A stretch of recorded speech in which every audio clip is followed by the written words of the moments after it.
heart of the question is whether all Americans are to be afforded equal rights and equal opportunities. I know you're asking today, how long will it take? Somebody's asking, how long will prejudice blind the visions of men?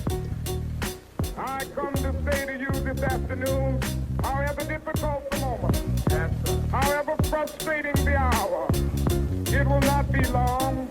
I'll tell you what freedom is to me. No fear. I mean, really, no fear. But don't scare Negroes today with no badge or no white skin or no white sheet or no white anything else. The police the same way. They put their club upside your head and then turn around and accuse you of attacking them. The most disrespected person in America is the black woman. The most unprotected person in America is the black woman. The most neglected person in America is the black woman. This is Seven the Slayer. This is Jay Black. We present to you Keith Latex, where every voice is heard. Holla.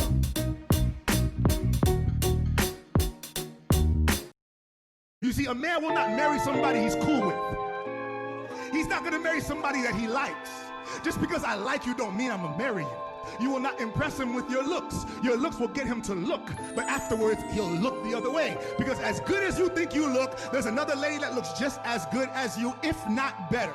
Have you ever noticed that there are men who will marry a woman that looks less good because the true beauty in who she is the fact that she challenges him to be a better person? You see, there's not one man in here who will marry a woman just because she looked good and just because she got a nice smile, just because, that's not why he's marrying you. He's marrying you because one day he sat on a bed and he said, this woman makes me want to do something real. This woman makes me want to have kids. This woman makes me want to have a business, have a job, get my money right, get it together. That's what relationship is all about. You see, relationship is not friendship. Friendship is just courting, but relationship is partnership.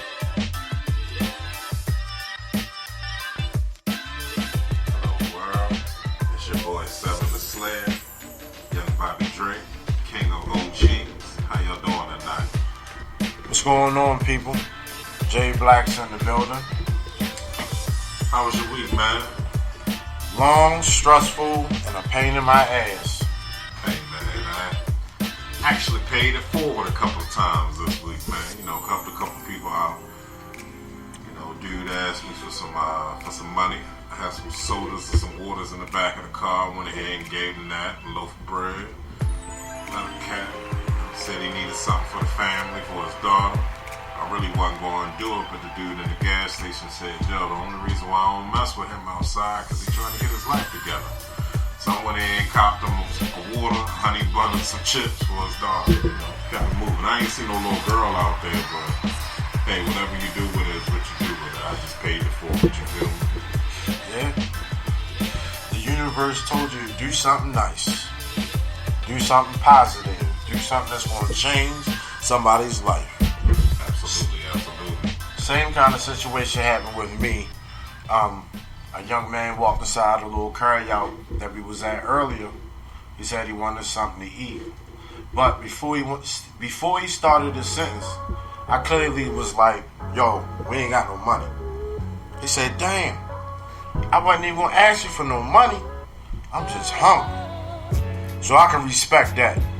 So I went ahead and got him a little something or whatever. But there's nothing wrong with doing a good deed. Nothing wrong with it, But that leads me to hunger. Hunger leads me to the next topic. You know? Hunger for love. Hunger for acceptance.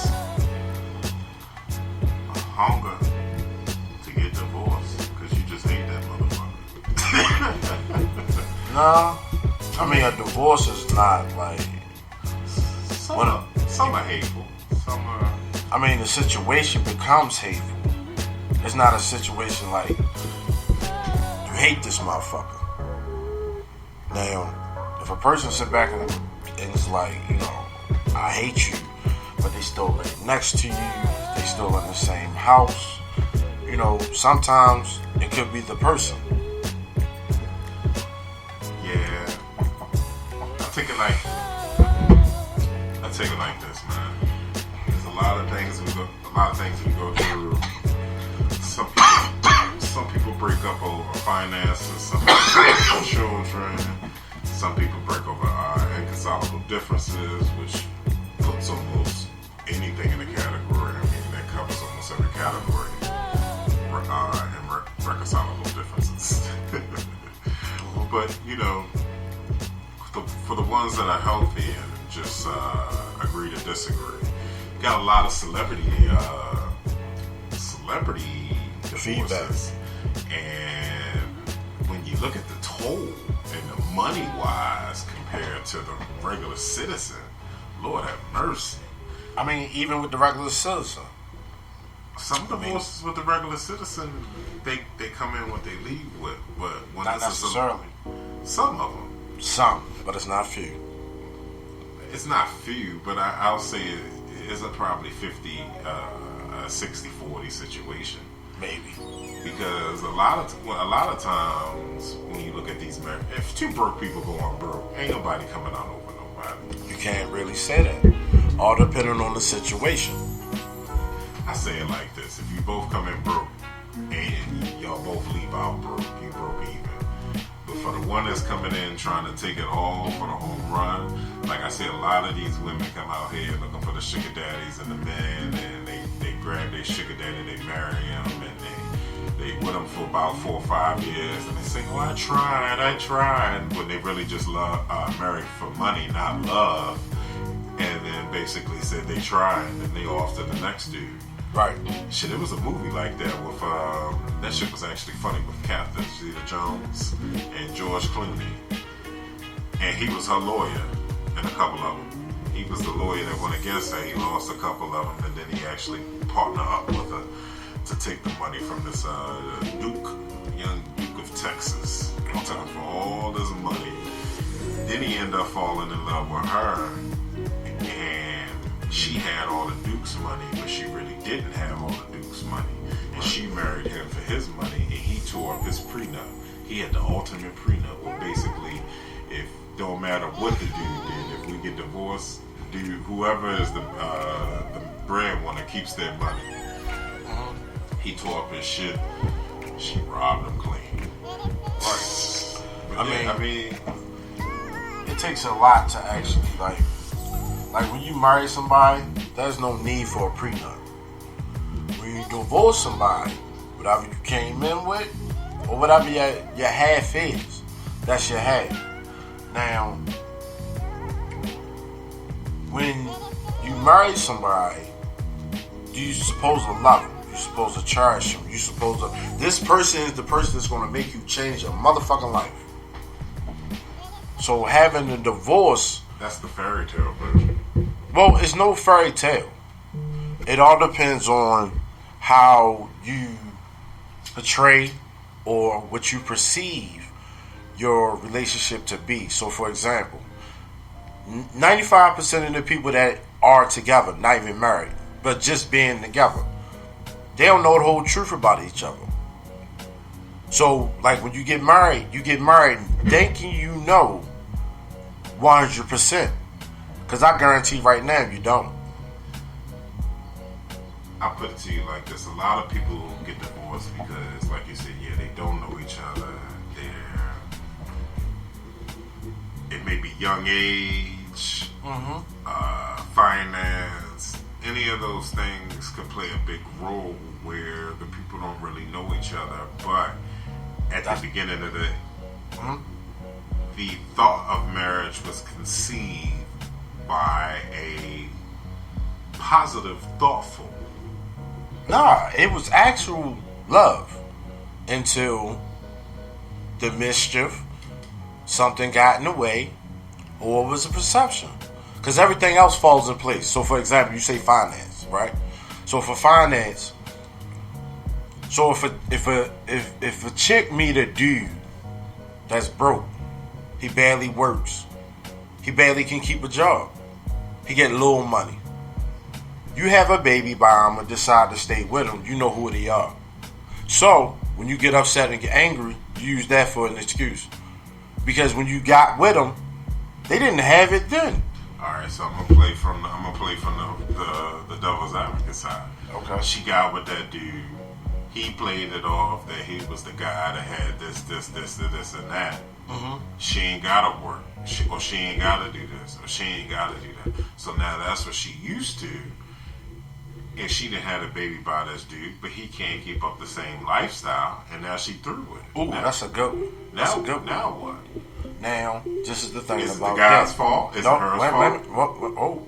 So, no, it's not the guy's fault.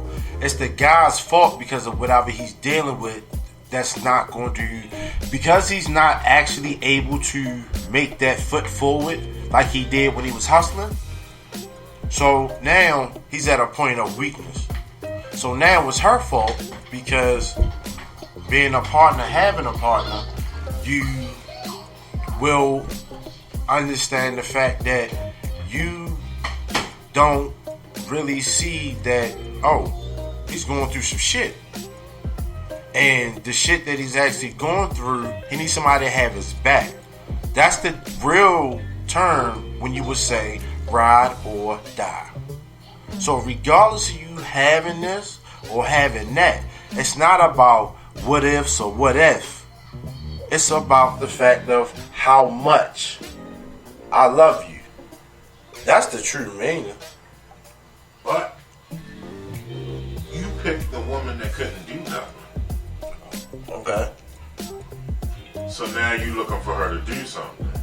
And you haven't taught her anything, done anything. You haven't elevated her or showed her a way to take it to that next level. Mm-hmm. And now you're at a crossroad. Alright. So with that situation, I'm going to say this. That's the whole point of saying y'all didn't know each other. So all the other reasons why this didn't work, that didn't work, the true reason why it didn't work, y'all was not honest. You told half of a story, not the whole story. And that's why it didn't work.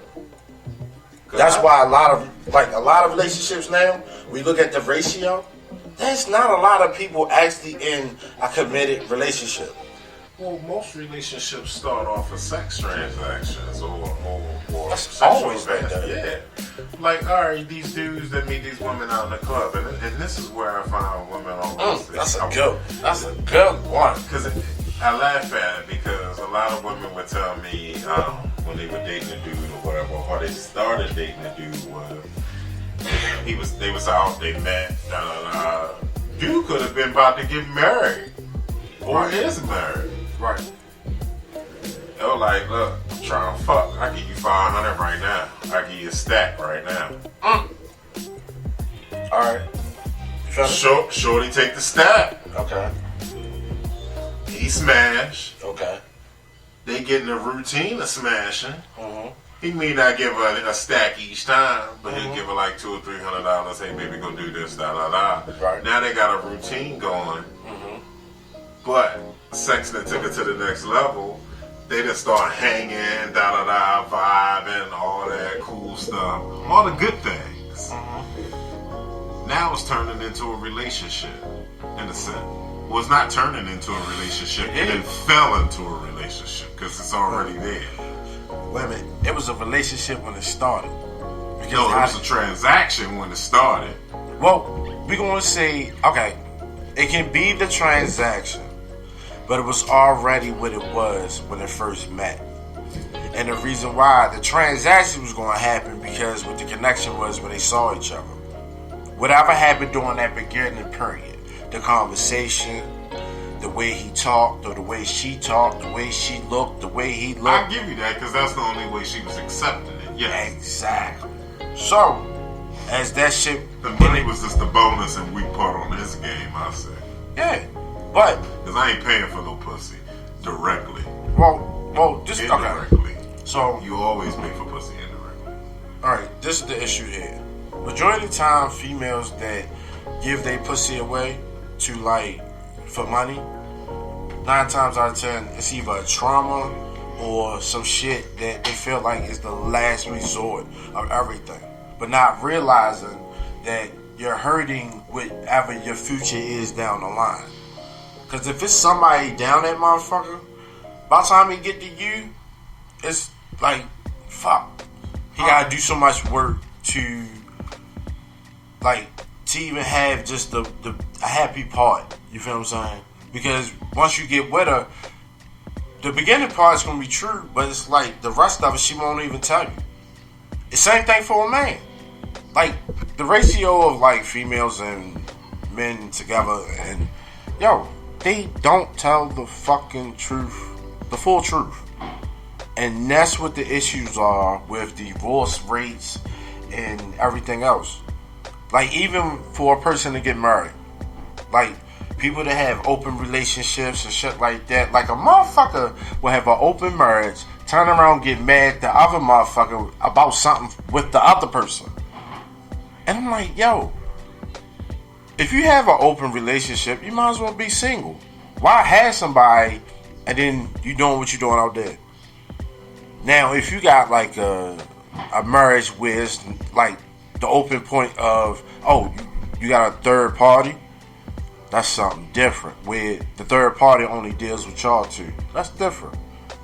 Now, when it's like you out there, I'm out there, like, but when y'all get together, it's like, okay, it's love, but. So I'm gonna bring us back a little bit. I'm gonna bring it back to the statistics of divorce real quick. So as of right now in 2020 in the United States, it's 39% of divorce rates. And the top number one reason people are getting divorced is problems with money. When you can take care of your survival needs, the rest of the relationship is bound to fail. Couples that struggle with money often compartmentalize this problem to the point that they end up having fights over everything else while missing the elephant in the room. Even bigger, the simple bank account balance, money problems, and often deeply rooted in trauma and psychological beliefs about the money and oneself, one's sense of self. Man, the easy giveaway. You know what I mean? Well, I say it like this. When it comes to the money, you already know the person's spending habits before marrying. So you either talked about that before signing the deal, signing the contract, Wait a minute, or but you accept it the way they are. what? One thing about that, you have a brother out here that doesn't have no kids, probably live with his mother all his life. But when he get with the shorties, you know, they ask for a little bit. You know, you want to keep him happy. That motherfucker don't even realize what he doing is wrong. You feel what I'm saying? No reason. Right. So it's Number 2, infidelity and affairs. When someone steps outside their marriage, they break the trust that isn't easy fixable. Many marriages don't make it back from this issue of infidelity. People choose to end their marriage either because their affair itself was a deal breaker, or they no longer feel like they can put their faith in a cheating spouse. that's true. What's the number on that one? That's number 2. Number 2. Yeah, that's number 2. Oh wow. Yeah. Wow. Some make it back, some can't. That's I can true though. understand that. I mean, a lot of the times when it happens, yo, the person is hurting from something else. Truth of the matter is, sometimes it does not have nothing to do with you. Correct. And that's one of those the way. But that shit still don't wraps around my head. But that's a true statement. And for me, that's a deal breaker because, like you said, it has nothing to do with me. But- so, Okay. for me, I'm just saying, Yeah, I'm for speaking you, for go me. For me, if it had nothing to do with me and we together and this happened, then what's going to happen next time? And I don't want to wait around for next time. So, Right. I choose to go. Right. That's my deal breaker. Now, For others, I commend them. They can work through it and tip boom, they boom, hat. boom. I tip my hat to you. Right. I just know that ain't me. But Right. number 3, go ahead. You had something to say on that? Yeah. Yeah, I did. So, for a lot of other men, you know, sometimes, well, fuck that. My dad said to me one time, one thing about being married that a lot of people don't cherish, because people recite the foul shit that the past that have you saying shit like that. People will say these things, but one of the main important things about what they said was for better or for worse. To understand what it actually truly means to be married is actually opening yourself up to be vulnerable at a point where you're uncomfortable. Because a lot of people keep their true feelings in the inside. Because Meg Thee Stallion said it great. The internet taught you how not to feel. Because you had to keep your shit in. Because if somebody saw your weakness on the internet, boom, they'll talk about you. You could be a meme. You could be this and that. Well, that's why my grandmother always said you got your inner circle and a poor rag out one hole. So I have my team. But you have an inner circle that's able to handle certain shit. You feel what I'm saying? But other people don't have an inner circle where it's like if something's... My inner circle didn't come overnight. No, but my whole point is there's different categories of people. Because of it, we have to be able to not judge, point the finger, but have an understanding. Even just because this nigga really fucked up real bad to a point where he did some shit with dirtball shit. Ooh, dirty dirtball shit. You still gotta give him a little love because you're human. People make mistakes and accidents. He get all the love in the world. Just in the favorite lines of my nigga 50 Cent said, she wants shit from me. She should have it, just not from me. Well, that's what I'm saying. Certain situations, yes, you gotta call it quits. All depending on how much time you actually gave it. Like being married, you can't treat being married like a regular relationship. You see what I'm saying? And I'm gonna go to number 3. Go ahead. I'm going to number 3. Issues with sex.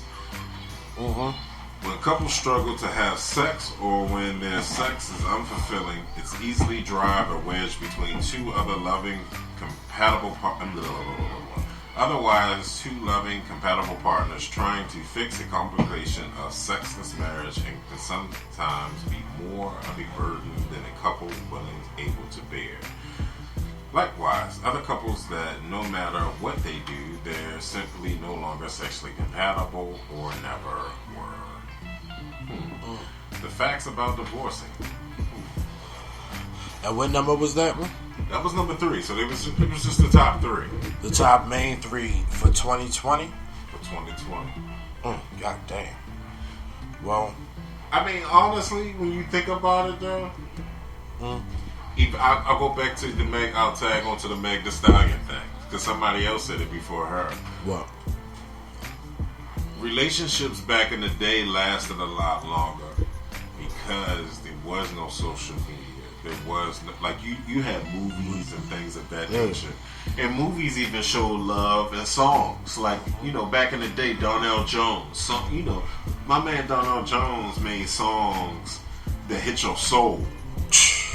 That fucking album. I know what album you're talking about. So with things like that, a lot of our culture has become, like you said, senseless. Yeah. So it's all about what I want in the pursuit of my happiness. And that took us back into one of those Chop It Up episodes, What? With your pursuit of happiness. When your pursuit of happiness harms others. And that's where a lot of the divorce comes out because the individuals are in pursuit of happiness, but not in pursuit of happiness together. I mean, at the end of the day, look at that Will and Jada shit. He came out with a whole video and was like, you got to be able to find happiness yourself. And that is true. You got to be able to find happiness yourself, but you got to be able to have happiness with yourself with it not hurting your partner. Because it's not just you. Well, that's a good topic. Well, good. What you just said. What I'm going to say about that is finding your happiness is with your partner. Finding your lane, your niche, the part of life that's supposed to be a part of you. Like a hobby, a job, the way you get money, the way you do things, even just hanging out with your friends. That's outside shit. That's the love part is with your partner. So your pursuit of happiness is with your partner. That's what I'm saying. Right. So when you outward. Right. So for a person to be like, I didn't have a chance to be able to do this or that. Like for me, I'm about to be 40. I haven't seen Niagara Falls, Mount Rushmore, like all these little things, which is in the United States. I've been to the Midwest. That's about as far as I got. Midwest and down south.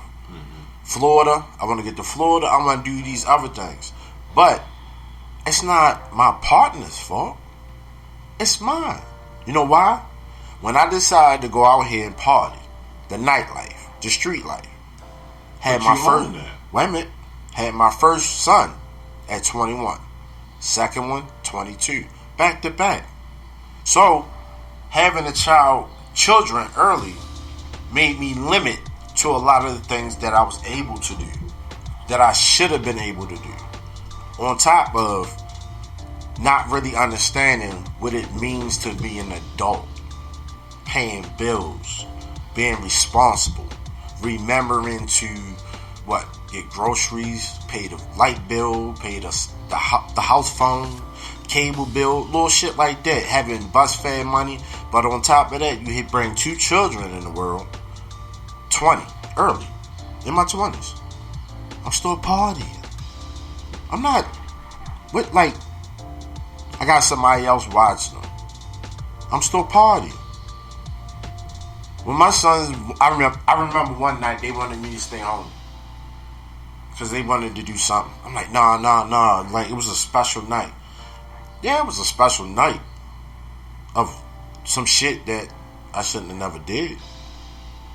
But the whole point is making mistakes, thinking you know what you're doing, that you're an adult, you think you're grown.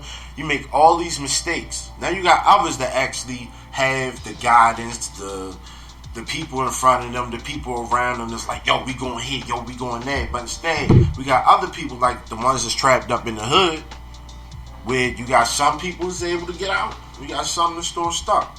Some of them go through the same cycle. Their children go through it, children go through it, the same shit. You gotta be able to break them shackles, not be a product of the environment. Right. But you have to. You're going to be a product of the environment, change it. Right. So for me, being in the hood, being in the suburbs, being all over different shit, made me who I am. But because of the different type of people that I was with, is what gave me the opportunity to see different shit. You feel what I'm saying? Like 16 years old, I'm in Philly. You feel what I'm saying? 16, 17, 18, I'm hanging in Philly. You feel what I'm saying? Niggas is up there all the time. New York shit. You feel me? Down south, like, Midwest, Ohio, Toledo. You feel me? Okay. I'm gonna swing it back real quick. Go ahead. Just going back to, because, it's another side of divorce that we always don't look at, or we overlook a lot of time. And it's a clear, valid reason: abuse. When there's a pattern of abuse in a marriage or in a family, that's not surprisingly, there's evidence that ending the marriage is usually the best for all involved. While some spouses are able to end and overcome the abuse, abused spouses and children are usually better off when the marriage is ended. Sometimes ending a marriage with an abusive spouse can be dangerous. However, it's probably a good idea to work with the domestic violence shelter in your community to help you end the relationship. Because I've seen some shit, man. Yeah. Shit get real. It's like some people just lose it. Well, and then on the other side, and abuse goes hand in hand with the other A, addiction. Addiction can come from many forms, such as alcohol, drug, gambling, or pornography. If you're faced with this addiction, or a spouse is suffering from an addiction, these things can seriously harm your marriage. In some cases, addicts can recover from, and the marriage can be repaired in cases it's best for the spouse and the children to separate and give themselves time. But a lot of times, them children get traumatized from both sides, man. Traumatized? Yeah, man. Yeah, man. Well, I've seen situations where the child has killed the spouse. Saving his mother. Right. You feel what I'm saying? Like, you really don't see a lot of, I guess, little girls having to either shoot, kill, you know, somebody for their father. But you always see the story of a young man defending his mother, killing a dude. Correct. You know, especially like when they on, like when the man was on drugs, like, you know, understanding that situation is already stressful for the child and the parent, because when the partner is on that shit, sometimes it will change everything. You feel what I'm saying? I grew up in that shit. You feel what I'm saying? And I know a lot of different people that also grew up in that shit, coming from the 80s. You know what I mean? Man, I'll tell you some crazy shit. Well, Dr. Dre's wife won $2 million a month. yeah. Like, hold up, yeah. I thought I was tripping when I saw Future Baby Mama won $53K a month. But for fucking child support. That shit was crazy. Right. For child support. Child support. Right. Shit, Mel Gibson, when he got divorced, that was Mel divorce? Mel, back in the day, his first marriage cost him, he was worth $805. It cost him $444. Wow. Shit, fuck, man. A lot of the big stars. The dude Cheers. His first divorce cost him. That's Sam? how he kept acting. I'm talking about Sam? Or Woody? Talking Not about Woody. Ted. Woody Allen. No, not Woody Allen. Come on, man. Don't do that. Oh my God, I'm sorry. Talking about Cheers, man. The bar owner. The bar owner? Not the old man. You know You talking about the dude that plays Sam? Yeah. Yeah, that's what I'm talking about. Yeah, you talking about, you said Woody Allen. I'm like, Yeah. the fuck? Yeah, him, his first marriage, man, it was almost like 13, 14 million. Something. Well, you should. You know, fucking Hollywood people, man, they sit back and they play marriage like it's fucking Monopoly. They change husbands and wives out that bitch like a TV show. Man. It's always a fucking pilot on with them motherfuckers. That shit won't ever change out there. What's the war? Hold on. Let me hit you with some more, you know, some more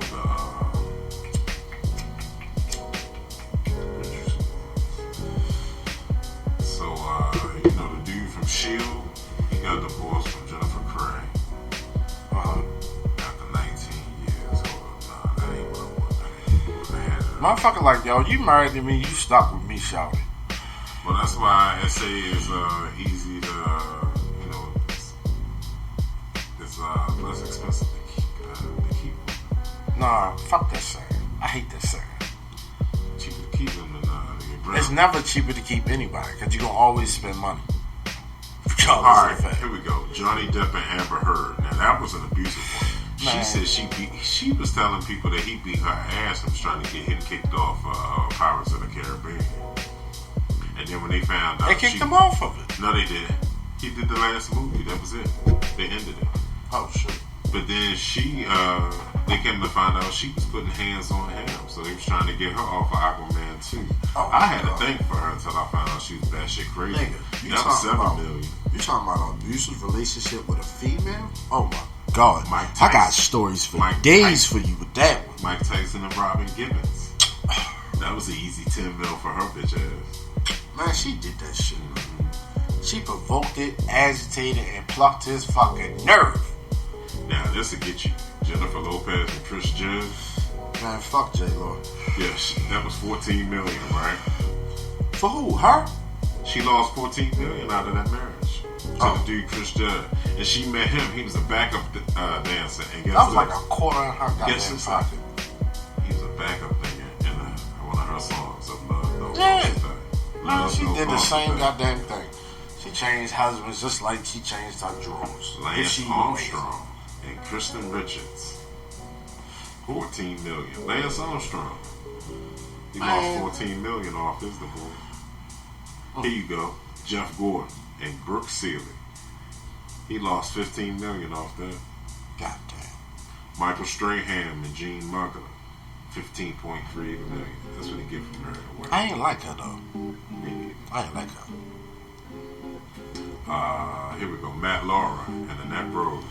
That's for the rich. He was $20 million off his divorce. Man, fuck that. Where the hip hop shit? Where the hip hop and R&B at? Hold on. Donald Trump and Ivania. Man, fuck Trump. I don't want to hear shit about Trump on this bitch. $20 million. Lionel Richie and Diana Alexander. $20 million in 2003. Yo, what was that nigga's song, yo? Oh my god, I can't think of your Johnny song. Carson and Johanna Holland. $20 million. God damn, nigga. How far are you going back? You say Johnny Carson. God Just damn. give you some facts, man. I used to watch that nigga's show before he died. Some big divorces. Ron Perriman and Ellen Barker. $20 million. Mick Jagger and Jerry Hall. That was $25 million. That shit hurt my heart. For real, for real. Jagger, yo? That was that nigga back in the day. Alex Rodriguez and Cynthia Scrooge. That was $26 million. Who? Alex Rodriguez and Cynthia Scrooge. Who the fuck is that?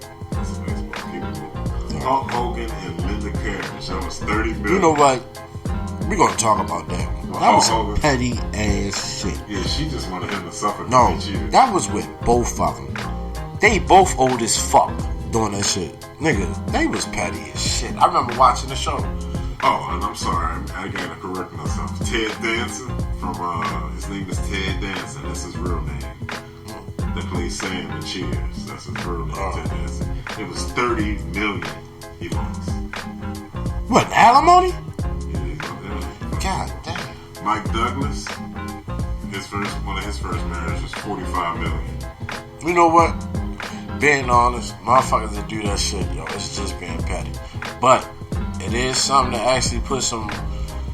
They put some work in, so they got it. Cause shout out to motherfucking Miss. What we gonna call her? Miss Amazon. Dog. We ain't get there yet. She's the richest. Fuck that. We gonna get that. Hold on, She's hold the on. richest woman in the fucking. The richest woman in the world. That's what they say. Alright, but hold on. You busted the nut early. God damn. Thank you. Premature ejaculating ass. Hope. Phil Collins. Don't do me like that. Phil Collins and Marita Serby. $47 million. Who? Now this Phil Collins and one of his wife. $47 million. So alright, Reba McEntire, a novel black star. You know who Reba, the country singer. She had her own TV show and everything like that. So, and it's funny because back in 2015, that's around when her TV show ended. She divorced her manager, and that was $47.5 million. Damn. Right, that's $500 million. Paul McCartney at $49 million with Heather Mills. James Cameron and Linda Hamilton for $50 million. Right. Kelsey Grammer and Camille Grammer, $30 million. Kenny Rogers and Maureen Gordon, $60 million. Heidi Klum and Seal reported $70 million. Y'all remember Seal, the Scarface that could sing. Ugly ass nigga. Madonna and Guy Ritchie. Hey man, that was traumatized, man. What happened to his face? He broke down on Oprah, man. I know what he's. Alright, don't come for the nigga, man. Alright, Madonna and Guy Ritchie. Between 76 and 92 million when it was all said and done. Right. Right. You talking about the billion. That's why I said you pre-projecting like motherfucker. Kevin Costner and Cindy Sylvia. Kevin Costner, $80 million. Mr. Dancing with the Wolves. Lost $80 million, boy. Woo. That's your favorite movie, ain't it? What, Dancing with the Wolves? Yeah. No, Waterworld. It's one of mine. Dancing with the Wolves was funny as shit to me. I'm mad you answered that question though. What about Yeah, Dancing with Wolves. about Kevin Costner? I fuck with Kevin Costner. Oh, fuck that. Harrison Ford and Melissa Mathis. $118 million. Harrison Ford with Melissa Mathis. That nigga still married to somebody? This was back in 2000. What, Indiana Jones days? No, 2000 he got rid of him. Adele and Simon Ketch. You remember Adele? That shit was short. $90 million. $90 million. Now, this is the crazy thing. Even though they're not divorced, The settlement is still going on. It ranges between $100 million. Angelina and Brad Pitt. So you gotta get fucked up now. Oh, motherfucker gotta get fucked up. You say that last part again? So the settlement is ranging, and you're not even split yet. Somebody getting fucked up. But it's reported about around $100 million. Who? She lost all that? No, this is Angelina Jolie and Brad Pitt. Yeah. Oh, fuck that. And that this was back in 2016, and it's still going on. Steven Spielberg and Amy Irving, that was $100 million. Tiger Woods and Ellen Norridge, when he cheated on her, that was $100 million. She deserved every last fucking bit of that shit. That was $110 million. And she should have been in fucking Angela Jolie's motherfucking spot for that shit that motherfucking nigga did. Garth Brooks and Sandy Miles, $125 million. Neil Diamond and Marcy Murphy, that was $150 million. God damn, where you find this chart at? Michael Jordan and Junior Bay, he paid her $168 million. That's why that nigga looked like he was smoking weed on that goddamn Last Dance. Mel Gibson and Robin Gibson, $425 million. They had to devote. They was worth 100. They had to divide 850 million, and that was back in the early 90s, man. Right. Man, half of these niggas probably don't know nothing about that. Here you go. Rupert Murdoch and Annie Mann. I damn sure don't know what you're talking about. $1.7 billion. The Australian media mogul divorced from Mann was hailed as one of the most expensive divorces ever. The things only got messier after the split. Murdoch married another woman 17 days after his divorce was finalized. Of the $1.7 billion he paid Mann, $110 million of it was directed cash payment. Woo! Now you get to the premature ejaculation moment of Jeff Bezos and Mackenzie Bezos. Who? Jeff Bezos and Mackenzie Bezos. Their settlement, that's the Amazon lady. Oh shit. $38 billion. I said her name is Miss Amazon. She done took over that shit. The Amazon CEO and his wife split after 25 years of marriage. The couple met before the business even started and were married after 6 months of dating. They have 4 children together. He settled and landed for number 4 on her settlement landed her number 4 for women on the Forbes billionaire list. Hold on. Go back to the part where you said when they met.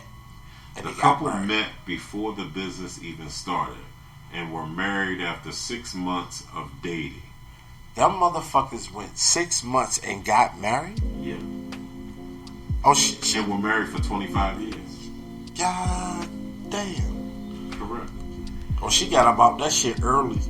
She said, let me get my pie now. Mm-hmm. That shit was already set, sealed, and delivered.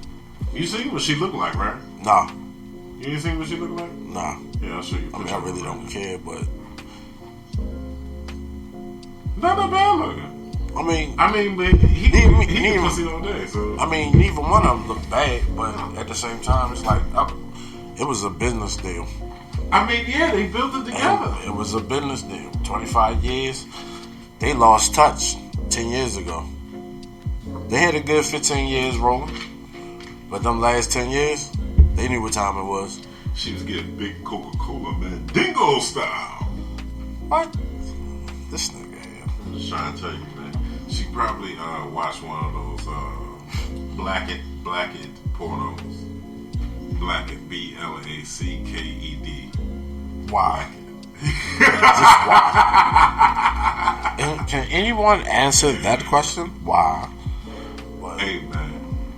Well, one thing about divorce is the last and the worst part of life. You should not have to get divorced. Love is love. Love is strong. It all depends on how you want it, how badly you treat it. To me, love is peace and peace is love. That's my opinion. And if you pass that pussy stage, fly right into it so that you can burn and destroy everything in your path and be reborn from the ashes to start new and feel fresh and live again. And that's why the cycle will never end. Now, see, that was for all the ones that have been divorced from abusive and traumatized relationships. That's only for the ones. You can't. I'm just giving a mess. I'm just giving a message. You always gotta put your spin on it to make it seem like, oh, let me correct it for the masses. I made a message out there. Let the people hear. Let them dissect it and take it for what they want. You can't speak for me. Oh no, I'm not. Right. So I made a comment. You ain't gotta say shit after that. Oh, hold on, wait a minute. Sorry, y'all got me fucked up. I'm not a yes man. Sorry, I don't do that. Well, you say you was yesing. Then right. When you say something, I will always have something to say. Ain't nobody asked you for nothing. I know. You don't have to. Right. It's that easy. It's like opening the door. It's not locked. Oh, so you one of those. Oh no. I just, when somebody say something I don't like, oh yeah, hey, this is my opinion. But what did you not like about the statement? No, it was just the fact that you were saying for the ones that got abuses. I'm like, cool. For them, kudos. Yeah. For them, they definitely deserve it. But for the other ones, it's always the same cycle of bullshit. It's either like you said, finance, adultery. But I'm still wishing them positivity and that they get to where they need to go. Yeah. Well, that's what we need to talk. That's how we need to say it, the Well, no, positivity that's what I'm part. saying. I give that. You be like, no, fuck them. The cycle will continue. Let it roll on them. Brimstone and fire. Nah, I thought you was, I thought you was being you, Yeah, me, okay. That's me, y'all. It's all good. It's all love. Showing up. Man. Smoke something. Read something. Check out everybody. Chop It Up fam. Chop It Up. Chop It Up will be on tomorrow for 9:30. Some people have been spoofing you, but that's not a joke.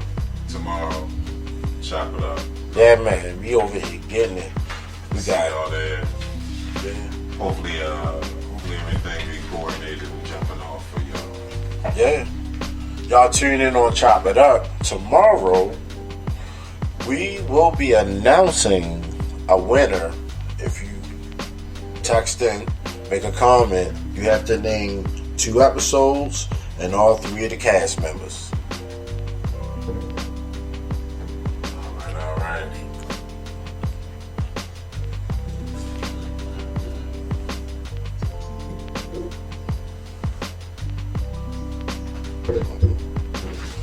So, like we said, Chop It Up tomorrow night at 9:30. That's on Saturdays. Chop It Up 9:30.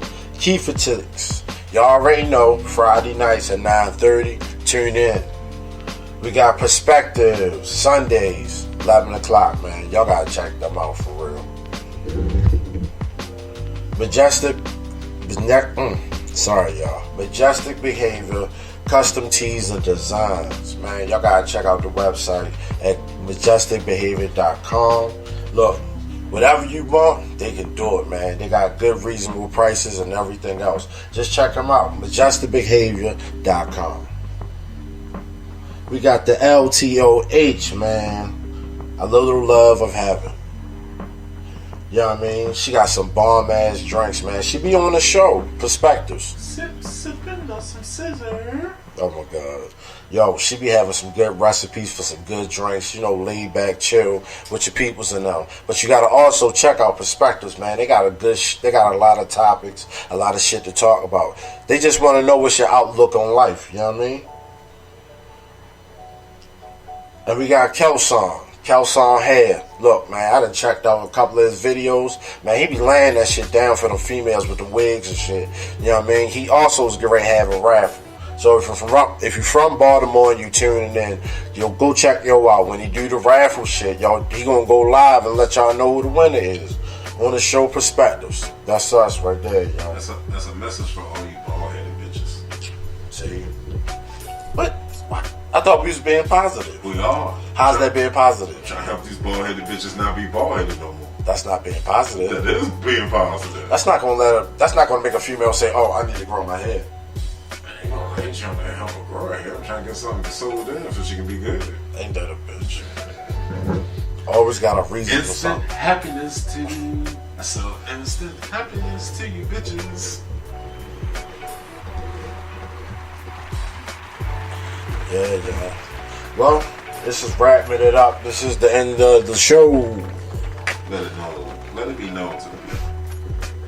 You want happiness? You're gonna find it. This is Seven the Slayer. This is James Black. Good night. Holla.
The heart of the question is whether all Americans are to be afforded equal rights and equal